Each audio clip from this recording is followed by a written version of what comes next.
கா சொல்லுங்க. ரூம்குள்ளார போய் ரெஸ்ட் எடுக்க போறீங்கன்னு நினைச்சா இப்படி என்னக்கா எழுதிட்டு இருக்கீங்க? நானும் இதை தான்க்கா கேட்க வந்தேன். ஓகே, என்ன விஷயம்னா இன்னைக்கு வெயிட் லாஸ் பவுடர் ஆஃபர் போட்டிருந்தோம். ஸோ எல்லா ஸ்டாஃபும் நீங்கள் எல்லாரும் பிஸியாக இருக்கீங்க. இந்த எக்ஸ்பைரி எழுதுகிற வேலை யாருமே செய்ய மாட்டீங்க. ஸோ அதனால தான் நான் எழுதிட்டு இருக்கேன். இன்னைக்கு வெயிட் லாஸ் பவுடர் ஆஃபர் போட்டிருக்கோம். யாருக்கு வேணாலும் புக் பண்ணிக்கோங்க. ஆர்விட்டா யூனிட்டே ரொம்ப ரொம்ப பிஸியாக இருக்குது. நிறைய பேர் என்கொயரி பண்ணியிருக்கீங்க, நிறைய பேர் ஆர்டர் பண்ணியிருக்கீங்க. எப்பவும் இல்லாத விட இன்னைக்கு நிறைய ஆர்டர்ஸ் வந்திருக்கு. ஆனால் நாங்கள் சலிக்கவே மாட்டோங்க. ஏன்னா நீங்கள் எவ்வளோ கேட்டாலும் அவ்வளோ ஆர்டர்ஸ் எங்களால் கொடுக்க முடியும். அவ்வளோ பேட்சஸ் அவைலபிள் இருக்குது. அடுத்து ப்ரொடக்ஷனும் போயிட்டே இருக்கு. நீங்க யாருக்கு வேணாலும் புக் பண்ணிக்கலாம்.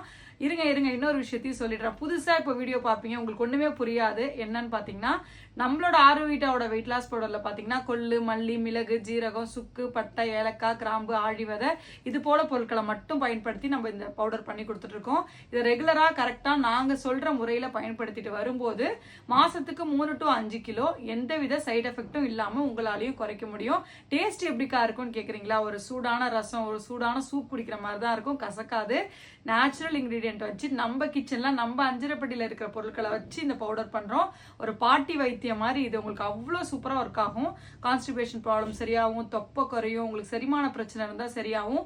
பல பிரச்சனைக்கு ஒரே தீர்வு இந்த மூலிகை பொடி. உங்களுக்கு வேணும்னு நினைச்சீங்கன்னா இப்போ ஆஃபர் போயிட்டு இருக்கு. 100 ரூபாய் கம்மி பண்ணி ஆஃபர் போட்டிருக்கோம். கீழே வெப்சைட் அண்ட் வாட்ஸ்அப் டீடைல் கொடுத்துருக்கேன். உடனே போய் புக் பண்ணிக்கோங்க. Thank you very much. உங்களோட கண்டினியூஸ் சப்போர்ட்டுக்கு தேங்க்யூ.